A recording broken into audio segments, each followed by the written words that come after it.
Oke, saya mulai. Bismillahirrahmanirrahim. Assalamualaikum warahmatullahi wabarakatuh. Selamat pagi teman-teman. Perkenalkan, kami dari kelompok 3, kelas Agama Islam 6. Di sini kami akan mempresentasikan hasil dari diskusi kami dengan tema pokok yaitu mengintegrasikan iman, Islam, dan ihsan dalam membentuk ihsan kamil. Next. Langsung saja perkenalan untuk anggota kelompok kami. Perkenalkan, nama saya Wita Maroh, NRP 501-920-1024. Perkenalkan, nama saya Dandi Taufik Nurudayat dengan NRP 50012011137. Oke, perkenalkan, nama saya Ade Dias, NRP 501920179. Dan perkenalkan, nama saya Hanisa Rizky Kurnia dengan NRP 50262010116. Next. Baik, langsung saja kita masuk ke inti dari diskusi kita pada pagi hari ini. Studi kasus kita kali ini mengangkat dengan judul Peran Pendidikan Agama Islam dalam Pembentukan Karakter Mahasiswa Ihsan Kamil. Next.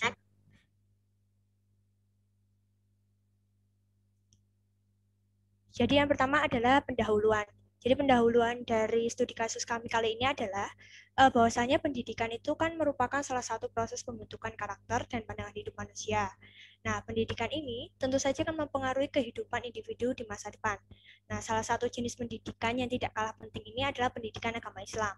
Pendidikan agama Islam adalah suatu usaha untuk membina dan mengasuh peserta didik agar senantiasa dapat memahami ajaran Islam secara menyeluruh, lalu menghayati tujuan ajarannya yang pada akhirnya dapat mengamalkan serta menjadikan Islam sebagai pandangan hidup.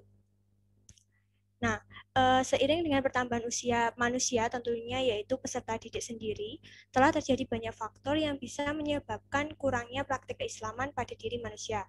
Nah, salah satu faktornya itu yang menyebabkan kurangnya iman pada diri manusia itu adalah mulai hilangnya proses pendidikan agama Islam pada dirinya.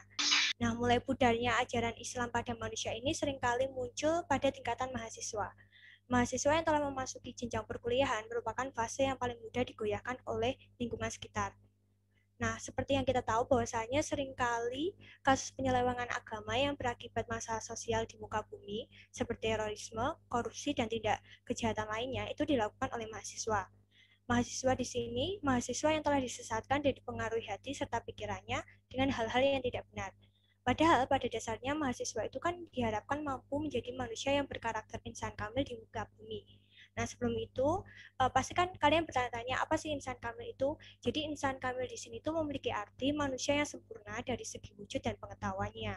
Nah, kesempurnaan dari segi wujudnya ini, yaitu merupakan manifestasi sempurna dari citra Tuhan yang pada dirinya tercermin nama-nama dan sifat Tuhan secara utuh. Sedangkan untuk kesempurnaan dari segi pengetahuannya ini disebabkan karena dia itu telah mencapai tingkat kesadaran tertinggi, yakni menyadari kesatuan esensinya dengan Tuhan yang disebut dengan makrifat. Nah, mahasiswa itu sendiri kan diharapkan mampu menumbuhkan sifat atau karakter insan kamil pada dirinya melalui pendidikan agama Islam diajarkan selama perkuliahan. Nah, pendidikan agama Islam itu kan merupakan wadah yang tepat dalam mengintegrasikan iman, Islam, dan ihsan pada diri manusia. Namun seperti yang kita tahu sendiri, seringkali itu pendidikan agama Islam dianggap sepele dan dinomorduakan dengan pendidikan ilmu lainnya. Padahal pada kenyataannya pendidikan agama Islam itu merupakan alat penyelektif yang paling efektif dan efisien guna menghindari pengaruh buruk yang diakibatkan oleh globalisasi. Nah, masalah mengenai peranan pendidikan agama Islam dalam pembentukan karakter insan kamil pada mahasiswa inilah yang diangkat menjadi tema pembahasan atau studi kasus pada diskusi kita kali ini. Next. Nah, untuk selanjutnya adalah metodologi penelitian.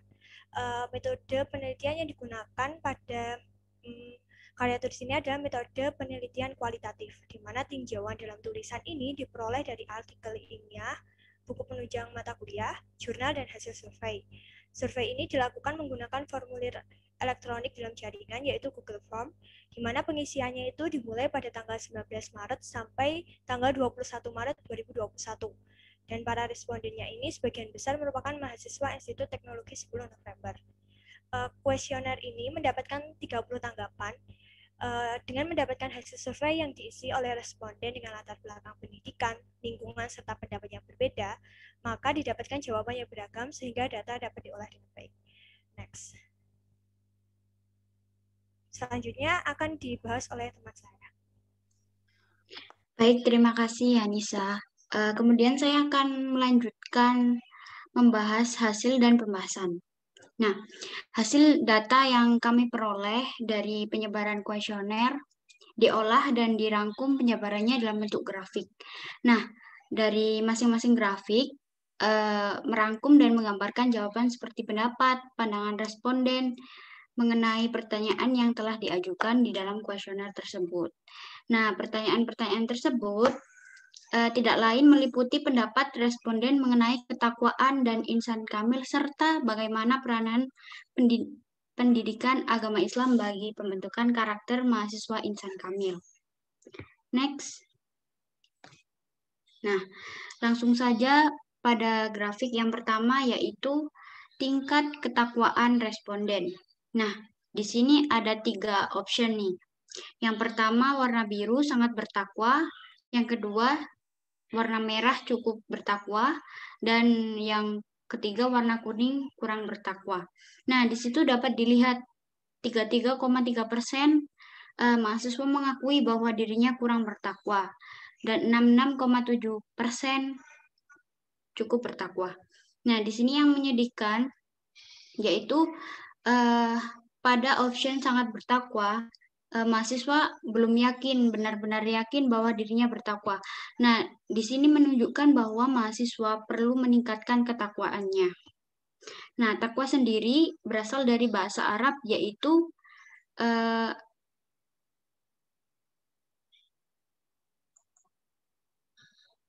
artinya memelihara diri atau khauf atau takut, menjaga diri, waspada, memenuhi kewajiban dan lain-lain. Nah, takwa sendiri menurut istilah yaitu menjaga atau menjauhi sesuatu perbuatan maksiat yang dilarang oleh Allah Subhanahu wa taala. Nah, lanjut ke grafik berikutnya yaitu pengetahuan responden tentang insan kamil. Nah, di sini dapat dilihat 83,3% mahasiswa kurang tahu tentang apa itu insan kamil. Nah, sementara 16,7% menunjukkan mereka tahu apa itu insan kamil. Nah, di sini menunjukkan perbedaan selisih yang cukup jauh ya. Jadi, kita para mahasiswa itu sangat minim pengetahuan apa itu tentang insan kamil. Padahal insan kamil itu merupakan bukan hal yang sepele, hal yang penting yang harus diperhatikan. Nah, ini di zaman modern ini keimanan kita itu sedang diuji dan tidak boleh kalah dengan kemajuan teknologi yang sudah ada. Namun dari grafik di sini sangat bertolak belakang dengan apa yang semestinya terjadi. Next. Kemudian di grafik yang ketiga yaitu pemahaman definisi dari insan kamil. Nah, di sini dapat dilihat dari 30 responden banyak dari mereka yang menjawab tidak tahu. Dan sisanya menjawab dengan jawaban yang sangat beragam. Seperti insan kamil yaitu manusia yang baik, manusia yang sempurna, manusia yang bertakwa, dan lain-lain. Nah, seperti yang dijelaskan di awal tadi, bahwa insan kamil yaitu manusia yang sempurna dari segi wujud dan pengetahuannya. Nah, kesempurnaan dari segi wujud yaitu karena dia merupakan manifestasi sempurna dari citra Tuhan yang pada dirinya tercermin nama-nama dan sifat Tuhan secara utuh. Nah, itu yang disebut insan kamil. Nah, next. Nah, setelah kita melihat fenomena, kenapa sih mereka itu kok kurang bertakwa, kok nggak ada yang yakin kalau mereka sangat bertakwa. Nah, kemudian di sini kita ulas lagi faktor yang menyebabkan kurangnya ketakwaan. Kenapa sih kita para mahasiswa itu masih kurang bertakwa? Nah, di sini para responden menjawab bahwa faktor yang mengakibatkan kita kurang bertakwa yaitu faktor lingkungan itu sendiri. Maksudnya faktor lingkungan itu berasal dari keluarga, rumah, atau tempat tinggal. Nah, di sini dapat kita simpulkan bahwa jika kita berada di lingkungan yang positif, yang mengajak kita berbondong-bondong ke hal yang positif, bertakwa, nah kita pasti bakalan ikut bertakwa. Nah, lain sebaliknya kalau kita berada di lingkungan yang kurang bertakwa, mengabaikan sholat, puasa, dan lain-lain, dan amal-amal baik soleh lainnya. Nah, itu akan membuat kita kurang takwa seperti tadi. Lalu juga ada faktor malas, lebih ke faktor dari dalam diri kita. Next, selanjutnya akan dijelaskan oleh teman saya.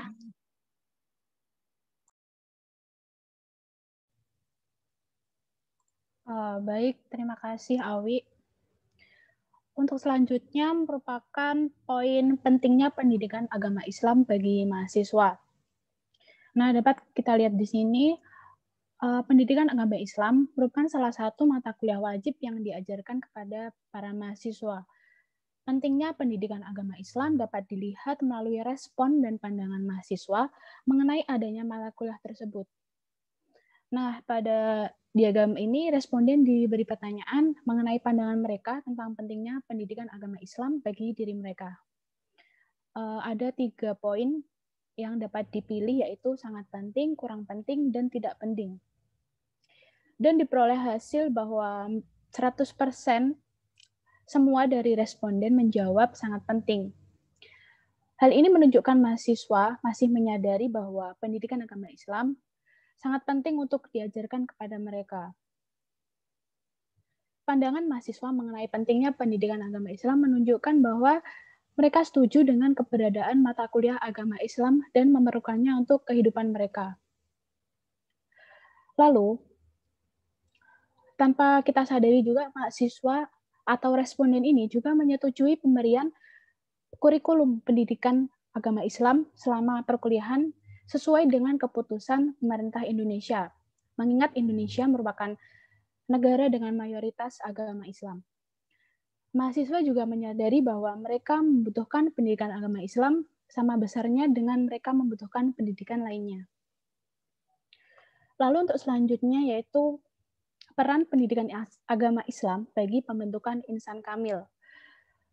Dari data yang sudah kita dapat, terdapat beragam jawaban yang dituliskan responden tentang pemahaman mereka tentang peran pendidikan agama Islam bagi pembentukan insan kamil. Mungkin saya akan bacakan beberapa. Yang pertama ada pendidikan agama Islam sebagai fondasi bagi kehidupan. Lalu yang kedua, membentuk pribadi yang baik. Yang ketiga, meningkatkan iman serta menjadikan manusia sebagai makhluk yang berakhlakul karimah dan berwawasan sangat luas. Lalu, manusia dengan berpendidikan Islam diharapkan dapat menggunakan seluruh potensinya dengan baik yang bersifat jasmaniah maupun rohaniah. Lalu selanjutnya ada sebagai pengingat dan pembimbing, sebagai penuntun untuk mengoptimalkan pencapaian derajat insan kamil, sebagai wadah untuk memberi wawasan keagamaan, serta untuk menciptakan mahasiswa yang memiliki sifat sempurna sesuai dengan syariat Islam. Berdasarkan ragam jawaban yang sudah saya bacakan, dapat disimpulkan bahwasanya agama memiliki peranan penting bagi pembentukan karakter insan kamil. Agama dan pendidikan merupakan lembaga yang tertua dalam sejarah manusia. Sebab, sejak manusia hidup di dalam kandungan, agama atau kepercayaan terhadap yang gaib sudah tertanam dalam diri manusia, sehingga bisa dikatakan secara naluriah manusia merupakan makhluk yang beragama. Begitu juga dengan pendidikan. Walaupun dalam bentuk sangat sederhana, pendidikan itu sendiri sudah ada dalam keluarga, seperti bimbingan orang tua kepada anaknya agar senantiasa berperilaku baik. Dapat dikatakan bahwa agama dan pendidikan adalah naluri dasar manusia yang saling menguatkan. Agar agama kuat dan tertanam dalam diri setiap manusia, diperlukan adanya pendidikan. Sebaliknya, pendidikan memerlukan agama sebagai sumber nilai dan semangat dalam membentuk generasi yang berkarakter dan unggul. Inti dari pendidikan agama adalah menanamkan nilai-nilai agama yang luhur kepada generasi muda, sehingga mereka menjadi generasi yang taat beribadah dan berakhlak mulia. Hal ini akan mendorong bangsa menjadi lebih kuat dan maju karena dalam diri mereka tertanam jiwa optimisme. Optimisme itu sendiri penting untuk kita hidup di dunia maupun bekal untuk kehidupan kita di akhirat. Maka berbuat baik atau beramal soleh adalah tujuan utama kita menjadi umat yang beragama. Di dalam ajaran Islam, selalu dihubungkan antara keimanan dan amal soleh. Hal ini dimaksudkan untuk menekankan iman saja tak cukup, tetapi harus diimbangi dengan amal soleh. Begitu juga sebaliknya. Lalu selanjutnya adalah usaha untuk meningkatkan ketakwaan. Nah, pada bagian ini responden ditanya mengenai usaha mereka dalam meningkatkan ketakwaan terhadap Allah Subhanahu wa Ta'ala. Mengapa topik ini ditanyakan? Karena di dalam setiap diri manusia memiliki caranya sendiri untuk mereka bertakwa kepada Allah Subhanahu wa Ta'ala. Namun tetap saja memiliki tujuannya sama, yaitu mendapat keridhaan dari Allah Subhanahu wa Ta'ala. Seseorang yang senantiasa bertakwa, maka akan mendapat limpahan ridho dan karunia yang tidak ada batasnya. Selain itu, dengan bertakwa, mereka juga akan membuat hati manusia tenang dalam menjalani kehidupan. Berdasarkan poin ini, para responden menuliskan beragam jawaban terkait pendapat mereka tentang cara mereka untuk bertakwa kepada Allah Subhanahu wa Ta'ala. Dari semua jawaban dapat disimpulkan bahwa cara yang paling utama untuk meningkatkan ketakwaan yaitu dengan konsisten dalam menjalani serta meningkatkan ibadah, baik itu ibadah wajib maupun sunnah, seperti melaksanakan sholat wajib di lima waktu, mengaji, puasa sunnah, serta menjalani perintah Allah dan menjauhi larangannya. Lalu selanjutnya yaitu ukuran keberhasilan pendidikan agama Islam membentuk mahasiswa insan kamil. Berdasarkan hasil data yang telah terkumpul, responden menuliskan beragam jawaban tentang pendapat mereka mengenai ukuran keberhasilan adanya pendidikan agama Islam dalam membentuk karakter mahasiswa insan kamil. Lalu didapat data jawaban sebagai berikut. Yang pertama, memiliki sikap mandiri, tegas, serta berwawasan luas.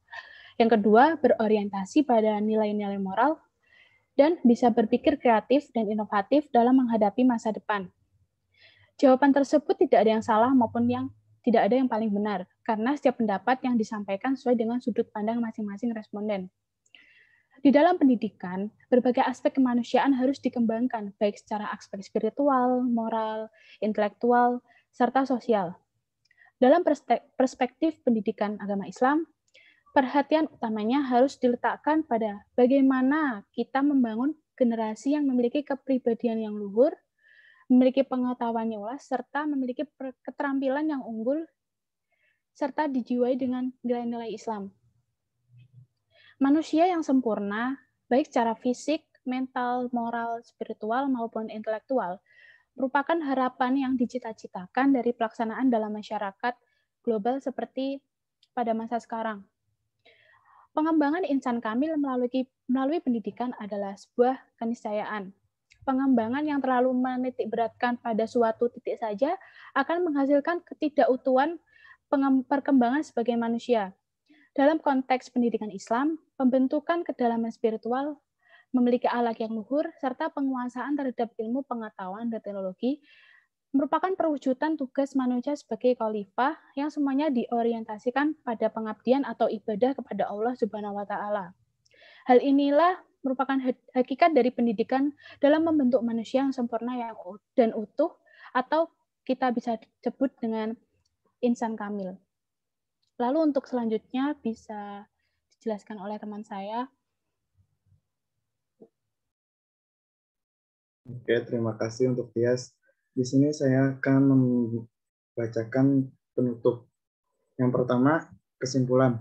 Berdasarkan hasil penelitian yang telah dilakukan mengenai peran pendidikan agama Islam dalam pembentukan karakter mahasiswa insan kamil, Institut Teknologi 10 November dapat ditarik kesimpulan dari permasalahan yang telah dibahas antara lain sebagai berikut. Yang pertama, tingkat ketakwaan mahasiswa cukup bertakwa dengan persentase 66,7% dan 33,3%, sisanya masih kurang bertakwa. Yang kedua, beberapa mahasiswa ITS beranggapan bahwa kurangnya ketakwaan mereka disadari dari berbagai macam faktor, yaitu faktor lingkungan, kurangnya wawasan, lemahnya iman, dan masalah dunia. Yang ketiga, sebagian besar mahasiswa ITS belum mengetahui tentang insan kamil dengan persentase yang cukup tinggi, yaitu 83,3% dan hanya 16,7% yang tahu tentang insan kamil. Yang keempat, banyak mahasiswa ITS beranggapan bahwa insan kamil merupakan manusia yang sempurna, manusia yang baik, dan sisanya masih banyak yang kurang tahu. Next. Yang kesimpulan yang kelima, semua mahasiswa ITS beranggapan bahwa pendidikan agama Islam sangat penting bagi mereka di era modern seperti ini. Yang keenam, sebagai mahasiswa ITS berpendapat bahwa peran pendidikan agama Islam dalam pembentukan karakter insan kamil yaitu sebagai pencerah, penuntun, dan membantu mereka menjadi pribadi yang lebih baik. Yang ketujuh, beberapa mahasiswa ITS yang telah mengisi form pertanyaan dapat menyimpulkan cara meningkatkan ketakwaan mereka dengan senantiasa beribadah, berkumpul dengan orang-orang yang baik, menjaga keimanan, dan konsisten atau istiqomah dalam beribadah. Next. Untuk saran, setelah menganalisis beberapa hasil dari pembahasan yang telah diambil dari kuesioner mahasiswa, penulis dapat menyampaikan saran-saran berikut. Yang pertama, jumlah responden yang terbilang masih sangat sedikit membuat makalah yang dibuat penulis menjadi kurang maksimal.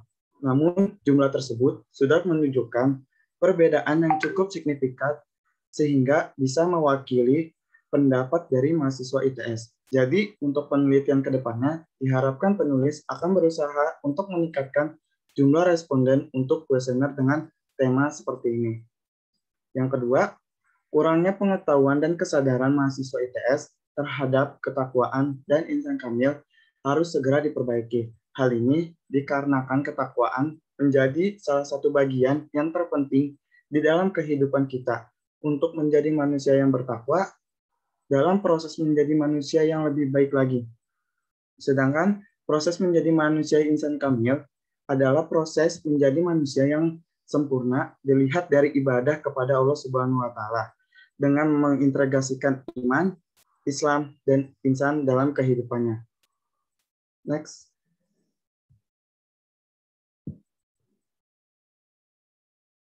Dan berikut adalah daftar. Terima kasih.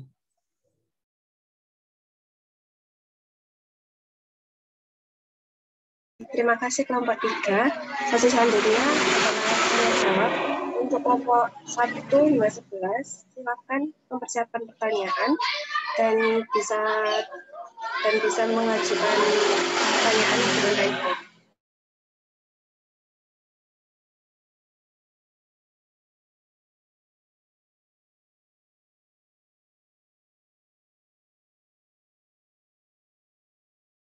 Tinggalkan kembali pada teman-teman yang bisa on-cam. Ayo, on-cam yuk.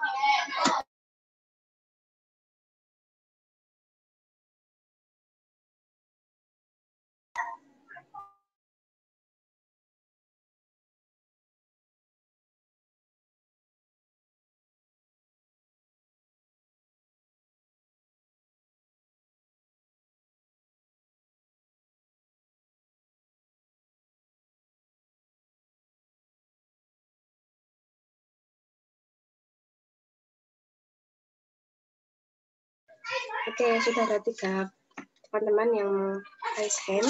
Yang pertama, Dea Monica, dipersilakan. Terima kasih atas kesempatannya. Assalamualaikum warahmatullahi wabarakatuh. Sebelumnya perkenalkan nama saya Dea Monica, NRP 50012011028 dari kelompok 9. Pertanyaan saya sebagai mahasiswa, bagaimana cara kita mengimplementasikan secara efektif iman, Islam, dan ihsan dalam aspek persahabatan dan pertemanan kita semasa kuliah, baik itu dengan muslim dan non-muslim. Terima kasih. Apa kelompok kita sudah jelas pertanyaannya?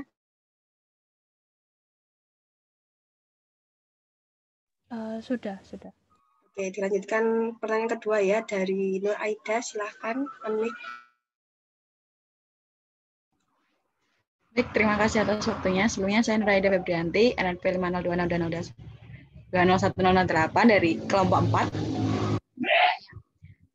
Seperti yang kita ketahui bahwa kegiatan dari mahasiswa ITS kan banyak banget tuh, kayak padat banget, bahkan pergantian mata kuliahnya pun cukup singkat seperti itu. Nah, menurut kelompok Anda, kira-kira bagaimana atau langkah apa yang harus dilakukan agar mahasiswa Institut Teknologi 10 November ini tetap berkarakter ihsan kamil di tengah-tengah kesibukan yang mana menurut mereka untuk terus melakukan suatu kegiatan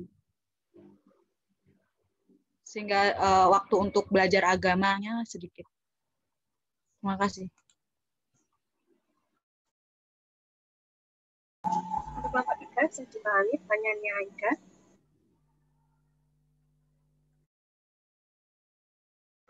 Jika bisa dipahami, selanjutnya dipersilakan Samara. Assalamualaikum warahmatullahi wabarakatuh. Saya Samara Insyira, NRP nomor 500-120-11-55, perwakilan dari kelompok 6. Saya ingin bertanya, apa sih yang dimaksud dengan hijrah batin? Permisi, suaranya kurang jelas. Bisa diulang? Bisa diulang, Samara? Pertanyaannya, apa sih yang dimaksud dengan hijrah batin?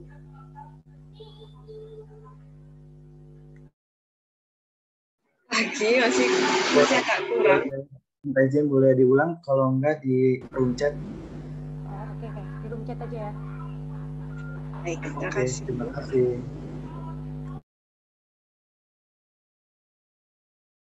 Mau di-keep 3 dulu atau lanjut satu lagi? Ada Zamrori, kelompok 3.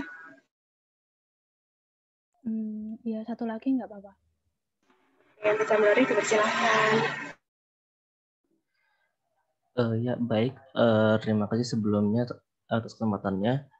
Jadi, yang saya ingin tanyakan merupakan hal yang mendasar sebenarnya, dan menurut saya ini juga penting atau perlu dijelaskan di presentasi sebelumnya. Kan sudah jelaskan bahwa mengenai insan kamil ini ada hubungannya mengenai kesempurnaan seseorang dalam segi iman dan ilmu. Ya, antara lain dalam iman ya tentang ibadah. Nah, yang saya ingin tanyakan adalah menurut kelompok 3, definisi general mengenai ibadah sendiri itu apa? Apakah hanya sholat, puasa, baca Quran, atau ada kegiatan lain yang bisa dikategorikan sebagai ibadah menurut definisi saudara? Sekian, terima kasih. Oke, kelompok 3, silakan. Teman-teman yang sudah raise hand, sudah mengungkapkan pertanyaannya, bisa lower hand.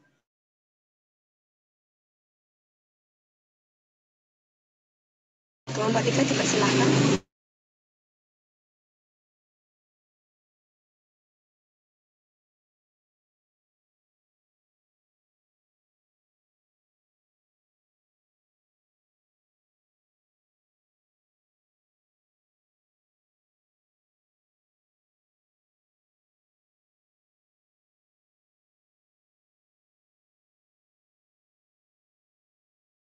Untuk kelompok 3 bisa langsung menjawab dan menjelaskan jawabannya. Silakan.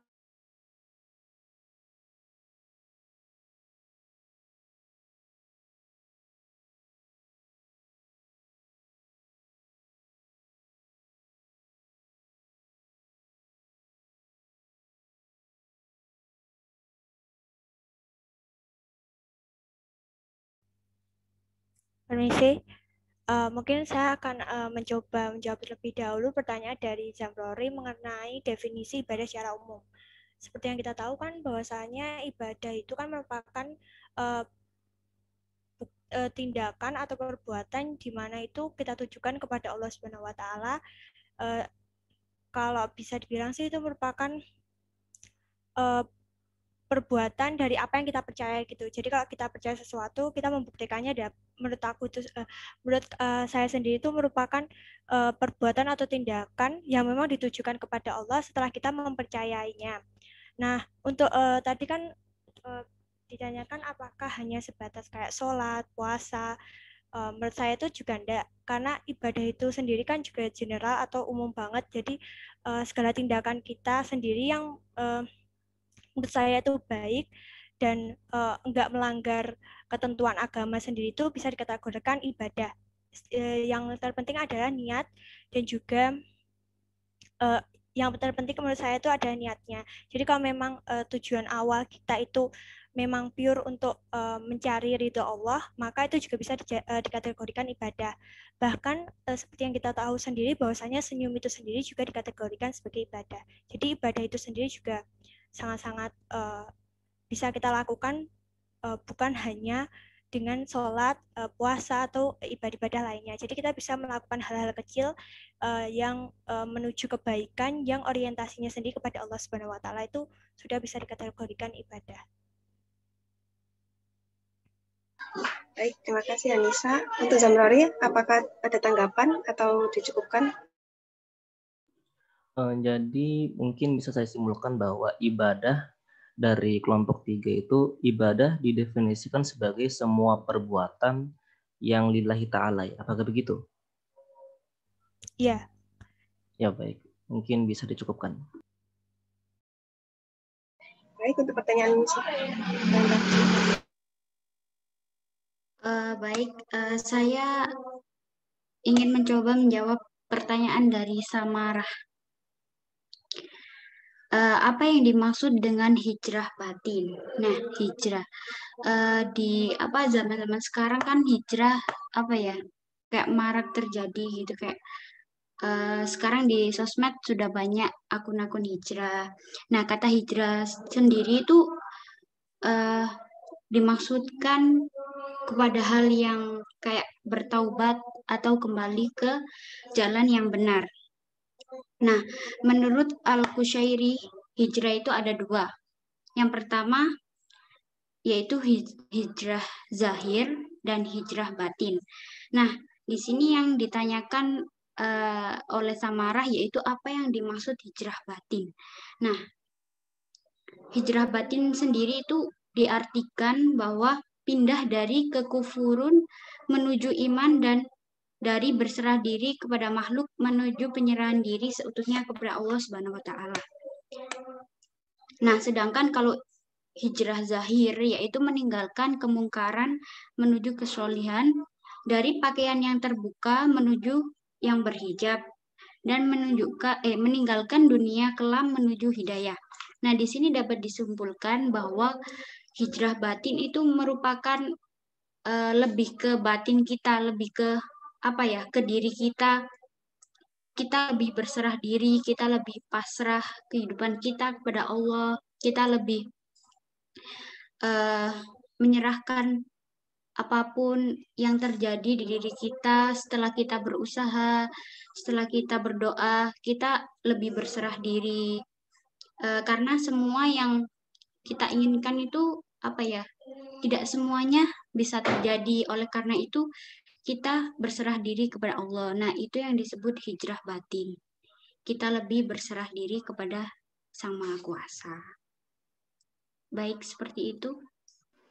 Ya, terima kasih. Untuk Samara, bisa dicukupkan atau mau menanggapi?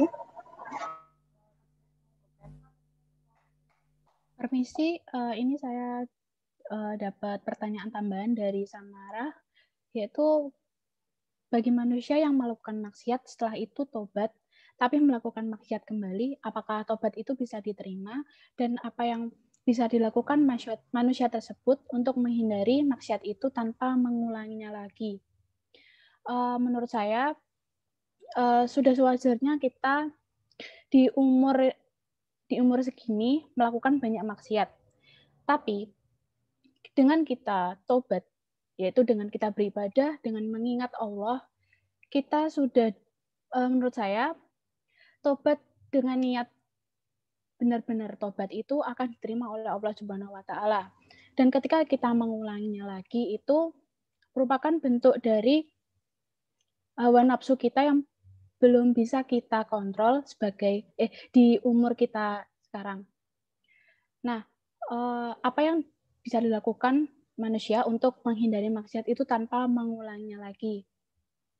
Mungkin menurut saya yang pertama kita harus memperbanyak kegiatan positif yang mungkin tidak akan kegiatan positif yang membuat kita tidak terpikirkan untuk berbuat maksiat itu lagi, dan senantiasa mengingat Allah, bahwa Allah itu dapat melihat kita, perbuatan kita, segala perbuatan kita.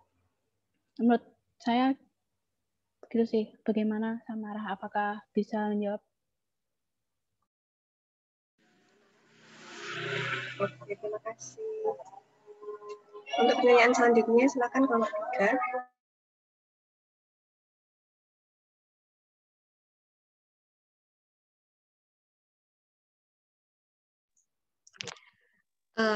Saya mau menjawab pertanyaan dari Nur Aida. Apa yang dilakukan oleh mahasiswa agar selalu bertakwa ketika mereka sibuk?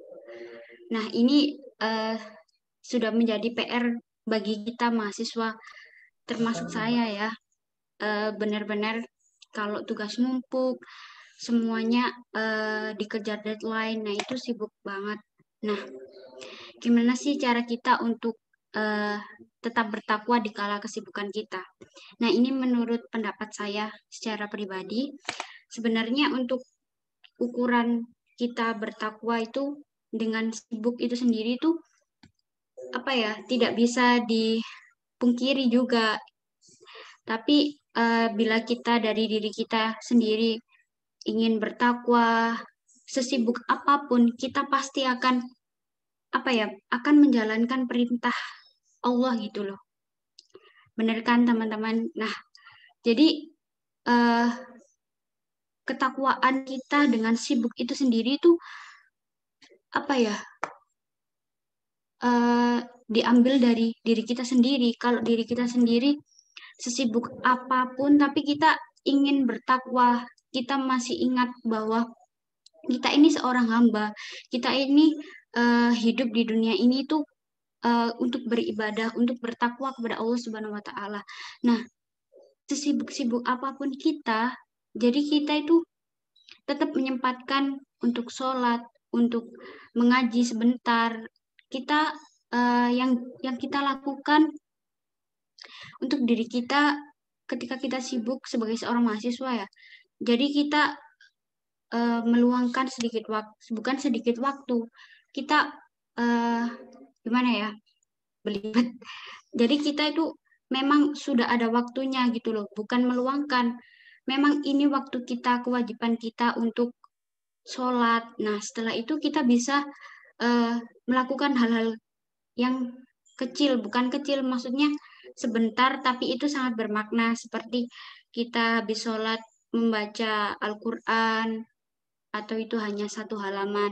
Nah, jika itu dilakukan secara konsisten, nah kita akan terbiasa dan kesibukan itu tidak menjadi alasan kita untuk kurang bertakwa gitu loh. Jadi kita harus menanamkan ketakwaan itu pada diri kita sendiri. Jadi apapun yang terjadi tidak akan menghalangi kita. Seperti itu. Aida, apakah ada tanggapan? Permisi. Aku mungkin sedikit juga mau nambahi. Aku sedikit mungkin mau menambahi apa yang mungkin bisa dilakukan kita sebagai mahasiswa bentar di rumahku masih azan, maaf, mungkin Dias dulu enggak apa-apa. Oke, silakan Dias. Izin menambahkan ya, di pertanyaannya kan apakah yang dilakukan oleh mahasiswa agar selalu bertakwa ketika mereka sibuk. Nah, sibuk sendiri ini kan bukan berarti sibuk yang kita melupakan ibadah kita kepada Tuhan. Nah, ibadah itu sendiri bukan hanya ibadah kita pribadi kepada Allah Subhanahu wa taala, namun juga lewat ibadah sosial, yaitu dengan berbagi informasi dengan teman-teman kita. Nah, dalam kesibukan misalnya berkuliah, kita belajar, kita diskusi dengan teman-teman, itu sudah termasuk juga ibadah. Jadi, ibadah ini bukan senantiasa hubungan antar individu kita dengan Allah Subhanahu wa taala, namun juga ibadah kita kepada orang lain. Itu sih tambahan dari aku. Terima kasih.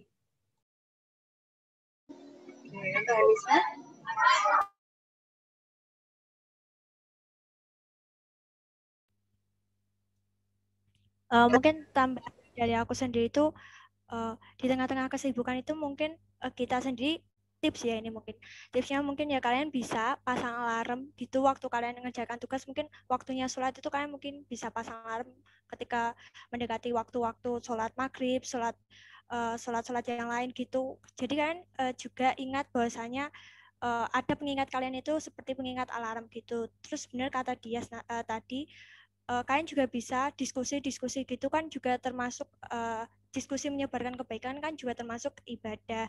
Terus seperti yang kita tahu sendiri kan bahwasanya menuntut ilmu itu sendiri kan juga termasuk ibadah. Jadi sebenarnya jika niatan kita itu juga tulus, niatan kita itu juga baik, apalagi mencari ridho Allah, jadi tentu saja tanpa kita sadari kita juga proses untuk menumbuhkan ketakwaan kita sendiri itu.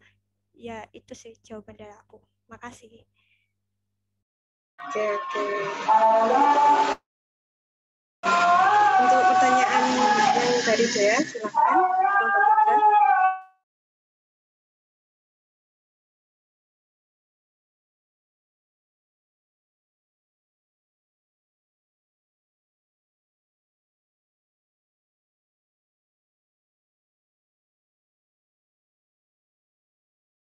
Sambil menunggu teman-teman yang dari kelompok lain bisa raise hand dan menyiapkan pertanyaannya.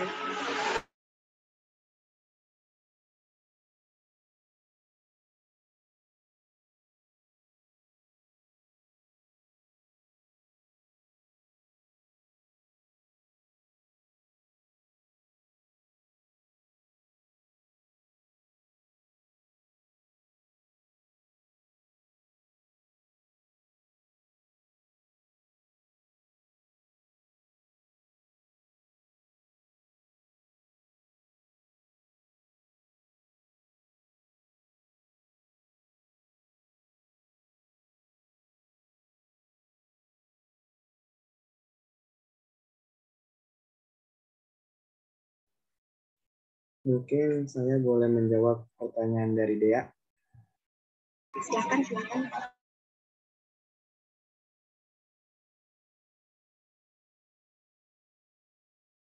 Untuk cara mengimplementasikan iman, Islam, dan Ihsan melalui pertemanan itu, menurut saya pribadi, kita sebaiknya berteman dengan orang yang dapat memberikan manfaat atau sifat positif kepada diri kita sendiri.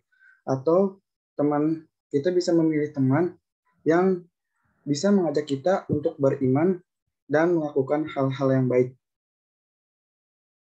Sudah. Apa ada tanggapan?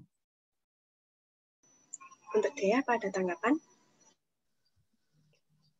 Sudah, terima kasih. Permisi, aku mau nambahin sedikit. Ini ya, ketika kita berteman, kita tidak mesti untuk berteman dengan orang-orang yang mungkin menurut kita dia baik secara agama atau baik secara pendidikan. Namun ketika kita teman kita itu merasa kekurangan dengan ibadahnya atau pendidikannya, itu kita wajib juga untuk mengajak teman kita untuk beribadah bareng-bareng atau kita belajar bareng-bareng untuk beriman atau bertakwa. Itu sih tambahan dari aku. Terima kasih.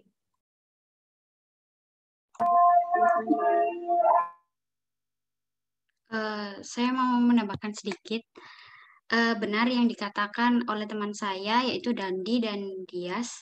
Nah, sekarang kita ke pengertian iman, ihsan, dan Islam itu sendiri tuh suatu kesatuan yang tidak bisa kita pisahkan. Nah, semuanya itu berjalan seiringan. Nah, barang siapa kita yang memisahkannya, maka agama kita itu secara tidak langsung tuh belum utuh. Nah, gimana sih implementasinya ke pertemanan? Nah, seperti yang dikatakan Dias, kalau pertemanan dalam konteks umum aja, kayak aku sama Dias, kita sekedar teman.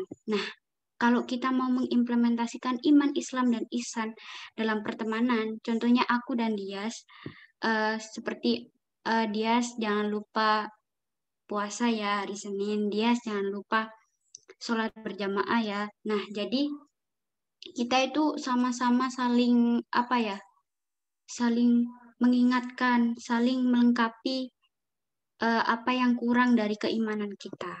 Nah, seperti itu. Jadi pertemanan yang biasa menjadi yang luar biasa. Terima kasih. Sangat-sangat benar.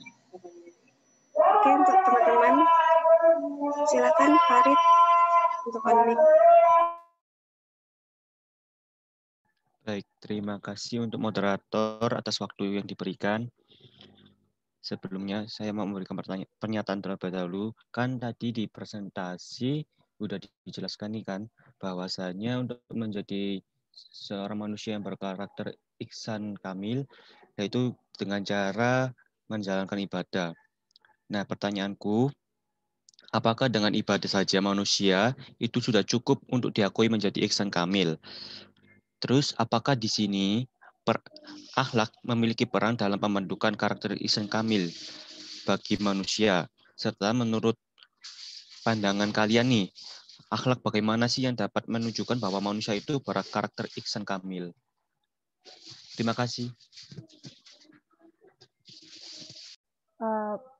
Permisi, bisa diulang sekali lagi pertanyaannya? Baik, aku ulang satu kali lagi ya. Pertama, apakah dengan ibadah saja manusia sudah cukup untuk diakui menjadi manusia yang berkarakter ihsan kamil? Terus, apakah di sini akhlak tidak memiliki peran dalam pembentukan karakter ihsan kamil bagi manusia? Serta menurut pendapat kalian, akhlak bagaimana sih yang menjadikan manusia itu berkarakter ihsan kamil?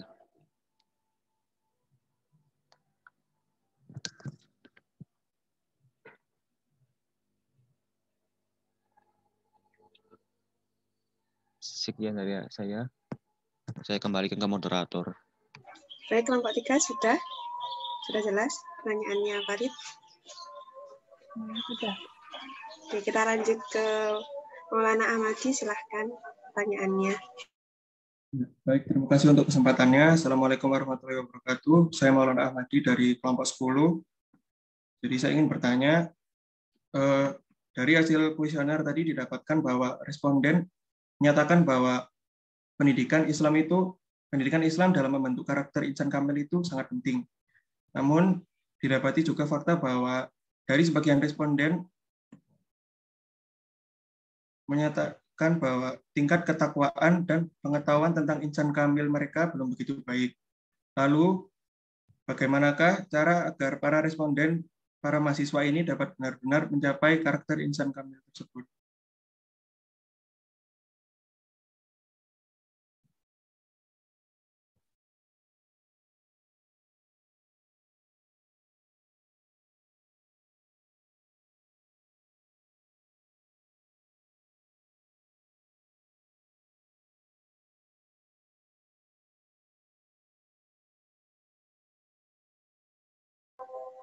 Oke, sudah jelas dari kelompok 3?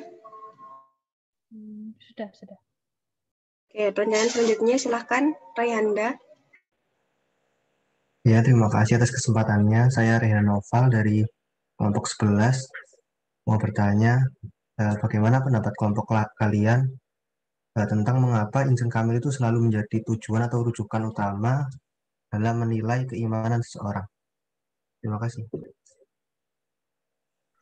Sama-sama.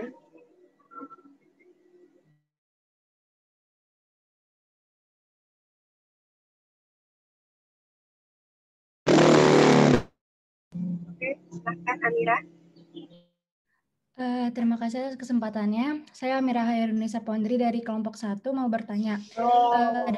Adakah hal yang menjadi parameter bahwa seorang mahasiswa itu dikatakan sudah berkarakter insan kamil dan sudah mengintegrasikan iman, Islam, dan ihsan secara baik? Terima kasih. Mungkin bisa diulang lagi pertanyaannya. Hal yang menjadi parameter bahwa seorang mahasiswa tuh dikatakan sudah berkarakter insan kamil dan sudah mengintegrasikan iman, Islam, dan ihsan dengan baik.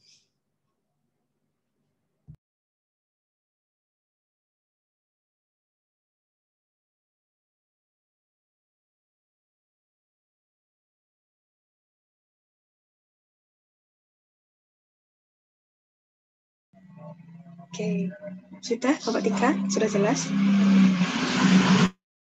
Sudah. Silakan Bapak Tika untuk langsung menjawab pertanyaan dari Farid sampai Amira.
Permisi, aku mau jawab pertanyaannya Maulana tentang bagaimana cara responden benar-benar mencapai karakter insan kamil.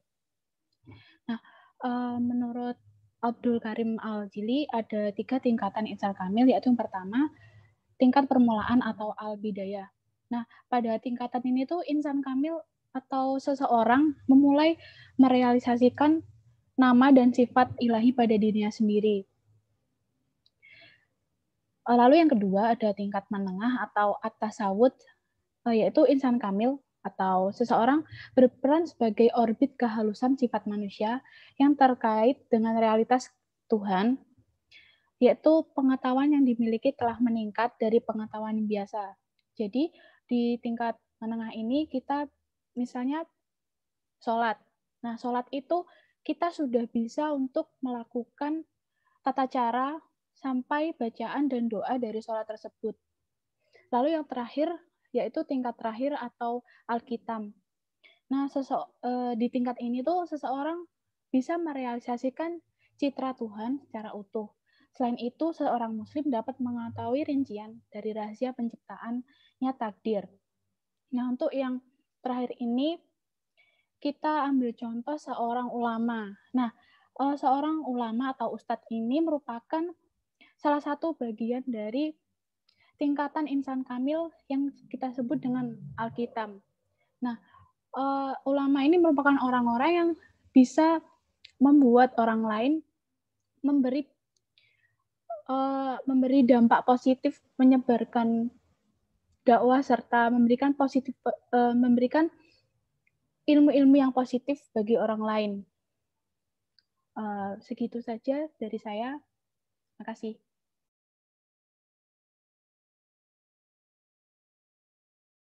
Untuk Bapak Tika, ada tambahan lainnya? Dan untuk Maulana, apa sudah dicukupkan atau mau memberi tanggapan? Sudah cukup. Terima kasih atas jawabannya, kelompok 3. Baik, bisa dilanjutkan Bapak Tika. di sini saya akan tes. Selanjutnya saya akan menjawab pertanyaan dari Farid tentang yang pertama, apakah dengan ibadah manusia sudah cukup disebut insan kamil? Seperti yang sudah dijelaskan tadi kan, bahwasanya pengertian insan kamil itu adalah seseorang yang sempurna dari perwujudan dan juga pengetahuannya. Ibadah saja tentu saja tidak cukup untuk menyebut seorang manusia itu sebagai sudah memiliki karakter insan kamil. Seorang manusia itu harus mengintegrasikan antara iman, Islam, dan ihsan agar mereka itu dapat membentuk dan menumbuhkan karakter insan kamil pada diri mereka. Maksudnya iman di sini berarti sebelum beribadah kan tentu saja mereka mempercayai apa yang mereka yakini, lalu mereka mewujudkannya dalam bentuk ibadah. Selanjutnya pula mereka melaksanakan tindakan-tindakan yang mewujud tindakan-tindakan atau perbuatan-perbuatan baik sendiri itu, yang bisa kita sebut juga akhlak itu sendiri. Jadi ini juga bisa menjawab pertanyaan yang kedua, apakah akhlak tidak memiliki peran dalam pembentukan insan kamil ya. Jadi akhlak sendiri itu juga memiliki peran dalam pembentukan insan kamil. Jika seseorang tidak memiliki akhlak, tentu saja mereka juga tidak bisa untuk melaksanakan atau mewujudkan peribadahan lain seperti puasa, sholat. Tentu saja ibadah mereka tuh tidak 100% murni dengan niat mereka jika mereka tidak memiliki akhlak. Selanjutnya, akhlak seperti apa yang berkarakter insan kamil? Seperti yang kita tahu kan ada dua jenis akhlak, yaitu akhlak mahmudah dan juga akhlak masmumah. Tentu saja akhlak yang dimaksudkan dalam karakter insan kamil di sini adalah akhlak mahmudah atau akhlak terpuji. Cukup. Apakah bisa diterima, Farid? Baik, bisa diterima. Jadi dapat disimpulkan bahwasannya peran akhlak dalam pembentukan insan kamil itu seperti lem, merekatkan antara ibadah dengan niat manusia gitu. Iya, benar. Oke, terima kasih. Sama-sama. Cukup. Oke, terima kasih Farid dan Anissa. Silakan Bapak Tika dilanjutkan.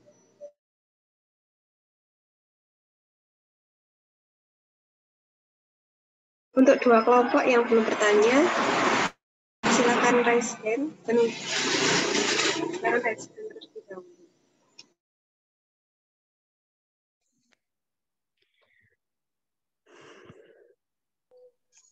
Permisi, saya akan menjawab pertanyaan dari Raihanda, yaitu mengapa insan kamil sebagai tujuan utama dalam menilai seseorang.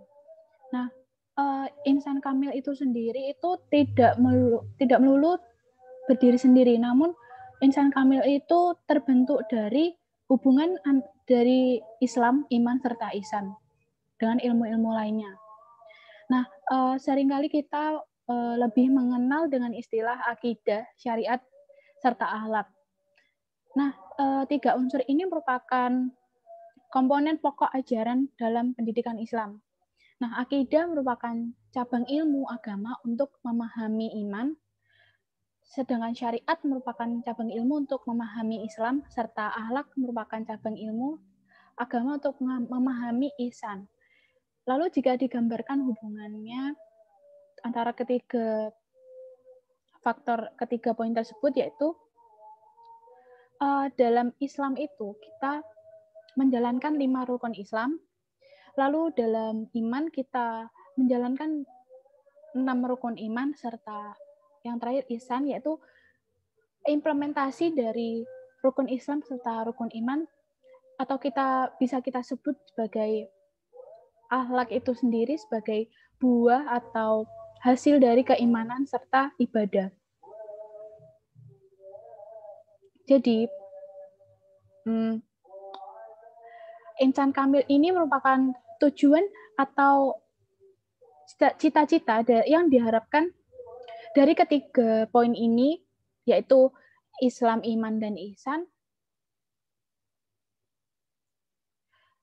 yang merupakan poin sangat penting. Ketika salah satunya tidak tercapai, maka tidak bisa dikatakan bahwa hal tersebut akan mencapai insan kamil. Dan insan kamil ini dapat juga untuk mencapai derajat manusia yang sempurna. Segitu dari saya, mungkin ada tambahan dari teman-teman. Oke, kelompok 3 ada tambahan, teman-teman kelompok 3. Mungkin saya mau menambah sedikit tes. Ya, silakan. Mungkin saya mau menambah sendiri di sini mengapa insan kamil sebagai tujuan utama dalam menilai seseorang. Sepertinya mungkin bukan menilai ya, tapi sesuatu yang ingin dicapai oleh manusia gitu.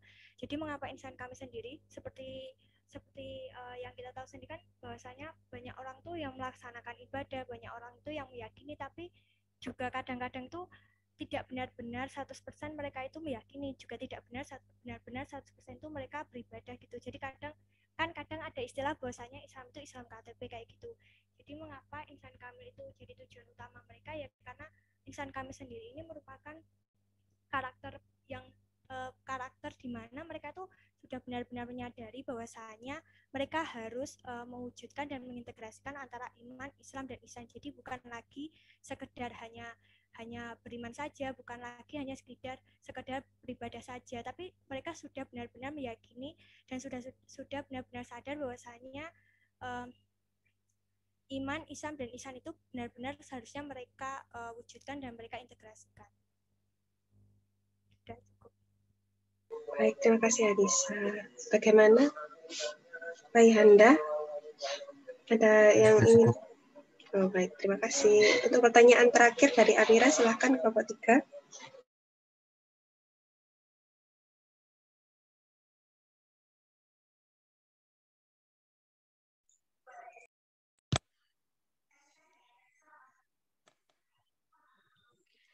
Saya ingin mencoba menjawab pertanyaan dari Amira. Mungkin nanti bisa ditambahkan sama teman-teman yang lain. Nah, di sini hal yang menjadi parameter bagi mahasiswa yang dikatakan sudah berkarakter insan dan sudah mengintegrasikan iman, Islam, dan ihsan dengan baik. Seperti yang sudah dijelaskan oleh Dias tadi, bahwa insan kamil tadi itu udah punya 3 tingkatan. Nah, tingkatnya yang pertama, kedua, dan ketiga. Nah, gimana sih cara kita untuk melihat parameter kita, apakah kita sudah menjadi mahasiswa yang insan kamil atau belum? Nah, itu bisa dilihat dari tingkatan tadi. Bisa saja kita berada di tingkatan yang pertama, masih permulaan, tapi tidak apa-apa. Hal tersebut sudah menunjukkan bahwa meskipun aku sudah di tingkatan pertama, tapi aku sudah berusaha untuk menjadi mahasiswa yang berkarakter insan kamil, seperti sholat yang biasanya masih memikirkan duniawi. Nah, untuk menjadi mahasiswa yang berkarakter insan kamil, belajar nih di permulaan yang pertama, yaitu sholat khusyuk, mulai khusyuk. Nah, seperti itu. Mungkin bisa ditambahkan teman-teman yang lain.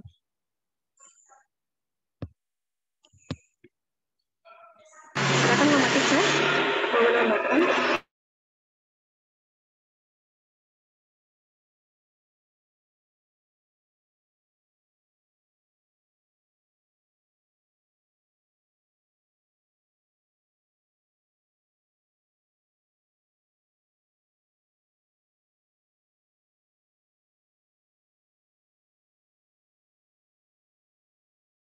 Jika tidak ada, bagaimana Rayhanda? Rayhanda. Iya, udah cukup menjawab kok. Terima kasih. Terima kasih. Oke, lanjut ke teman dari kelompok yang lain ya, teman-teman kelompok 3. Untuk Risma Aninda, silahkan. Ya, Assalamualaikum warahmatullahi wabarakatuh. Saya Risma Aninda dari kelompok 2. Ingin tanya kepada kelompok 3. Menurut kalian, kenapa insan kamil selalu menjadi rujukan utama dalam mendaki nilai keimanan? Sekian, wassalamualaikum warahmatullahi wabarakatuh.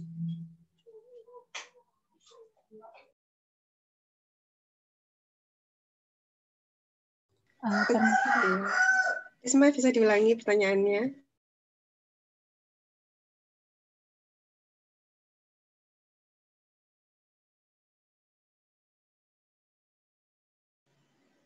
Halo, Risma.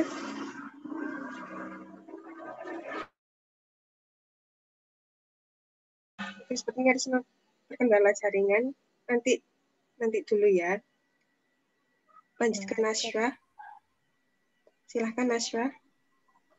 Ya, saya Naswa Zahira dari kelompok 7 ingin bertanya. Jadi kan biasa kalau di media sosial atau di mana terkadang lebih sering menonjolkan keutamaan untuk mengerjakan ibadah-ibadah sunnah. Tapi terkadang yang wajib itu jadi gimana ya? Jadi kurang semakin diingatkan di media-media sosial. Dan itu bagaimana pendapat kelompok 3 mengenai hal itu?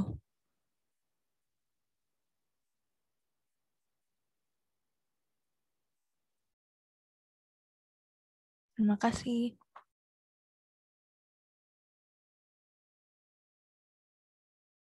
Sama-sama. Sama Rika, sudah jelas?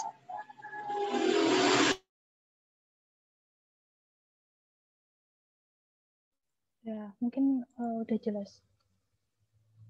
Karena Risma keluar dari Zoom, mungkin pertanyaannya Risma bisa ditahan dulu ya.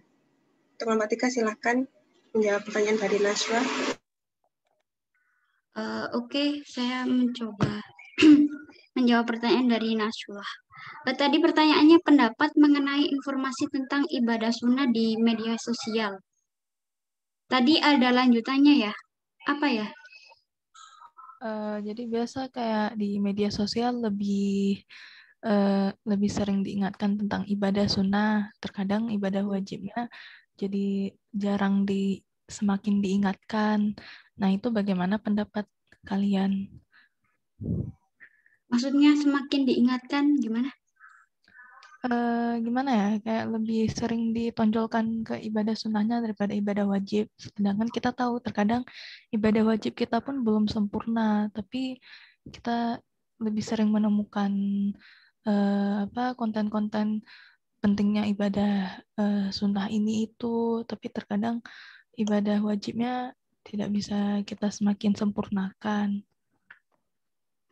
Oke, terima kasih Naswa. Jadi pendapat saya mengenai akun-akun sosmed yang mengingatkan kita tentang ibadah sunnah itu sangat baik. Kenapa? Karena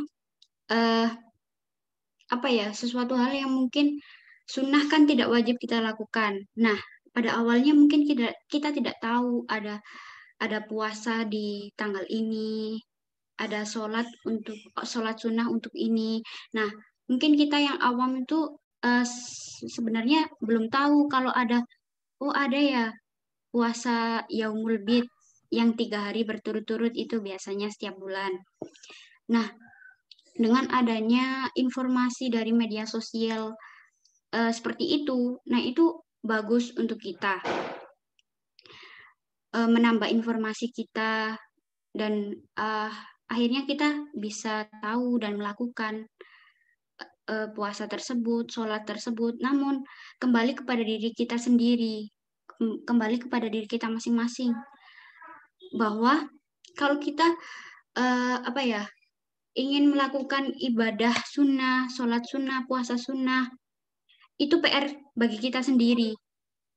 Kewajiban kita untuk melakukan ibadah-ibadah yang wajib dulu harus kita dahulukan gitu loh. Setelah sempurna kewajiban kita, baru kita puasa sunnah gitu. Jadi ini menjadi PR bagi kita sendiri. Bagaimana kita menyempurnakan kewajiban kita dahulu, baru kita puasa sunnah. Nah, seperti itu. Mungkin ada tambahan dari teman-teman. Silakan kelompok 3 jika ingin menambahi.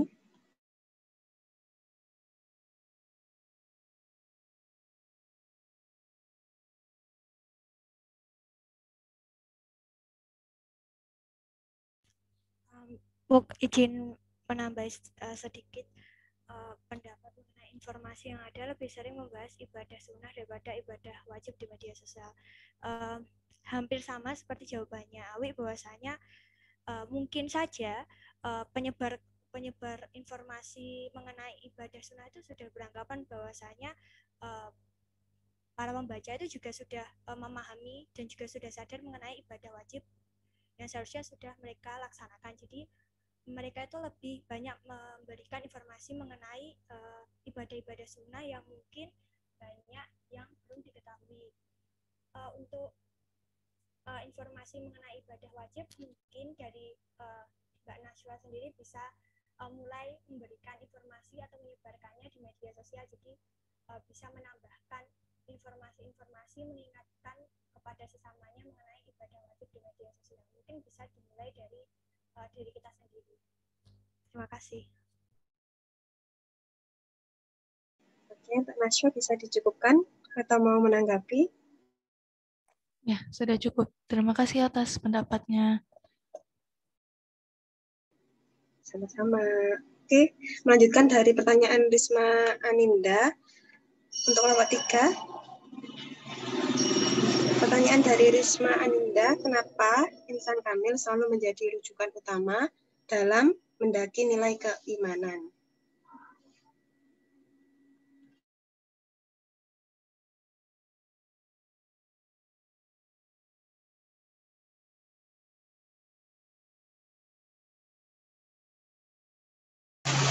Baik, sudah.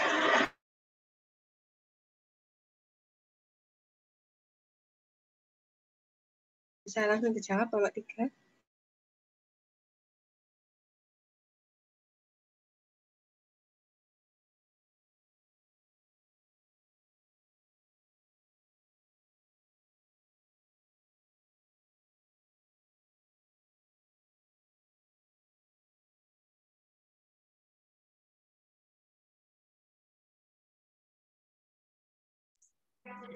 Mungkin saya mencoba menjawab pertanyaan dari Risma.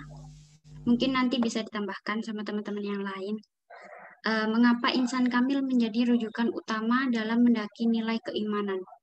Nah, seperti yang kita ketahui, insan kamil sendiri itu diartikan sebagai manusia yang sempurna. Nah, sempurna yang gimana sih? Sempurna di sini diartikan bahwa insan kamil itu sempurna dalam hal ibadah dan penghidupannya. Nah, seseorang dapat dianggap sempurna jika ia memiliki kriteria tertentu. Nah, dapat kita simpulkan bahwa kenapa sih insan kamil itu menjadi rujukan utama dalam mendaki nilai keimanan? Tadi saya sebutkan bahwa insan kamil sendiri orang yang sempurna ibadahnya. Nah, di situ letak jawaban di sini. Jadi, orang yang berinsan kamil itu dapat diartikan bahwa ibadahnya sudah sempurna, keimanannya sudah bagus. Nah, itu menjadi alasan kenapa insan kamil menjadi rujukan. Itu tadi. Karena insan kamil adalah manusia yang sempurna, masuk dalam kriteria ibadahnya sempurna, akhlaknya sempurna, perbuatannya sempurna, juga berakal. Mungkin seperti itu, teman-teman bisa menambahkan. Terima kasih. Silakan kelompok 3 yang lain boleh menambahkan.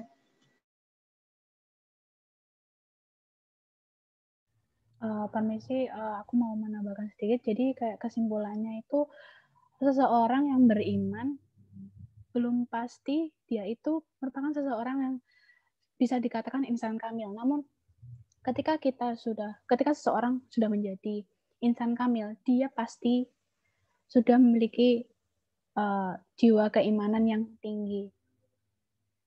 Sekian tambahan dari aku. Terima kasih. Sama-sama. Untuk Risma, ada tanggapan lain atau dicukupkan? Ya, cukup. Terima kasih. Sama-sama. Baik, pertanyaan Risma mengakhiri sesi tanya-jawab kelompok 3. Kelompok 3, mungkin ada yang ingin disampaikan lagi? Jika tidak ada, izinkan saya menutup dan memberi kesimpulan. Mungkin saya mewakili kelompok 3 sudah cukup. Ya, teman-teman. Makasih semua teman-teman partisipasinya dan antusiasnya. Semoga ilmu kali ini berkah. Terima kasih dari kelompok 3. Amin, amin, amin. Sama-sama. Terima kasih juga untuk kelompok 3 atas presentasi dan penjelasan. Ya, sangat bagus-bagus tadi pertanyaannya juga.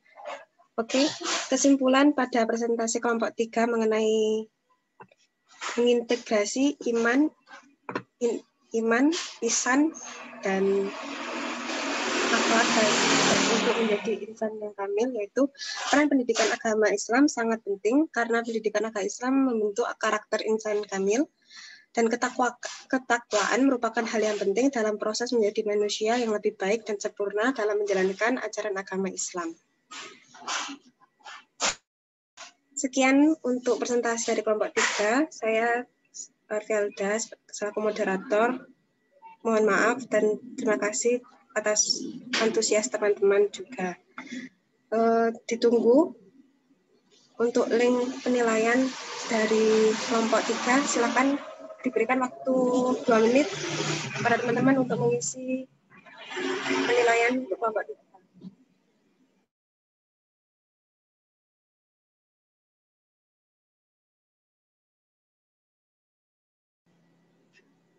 Baik, sekian dari saya. Terima kasih teman-teman yang sudah mengikuti pelajaran pendidikan agama Islam hari ini. Tetap semangat, jaga kesehatan.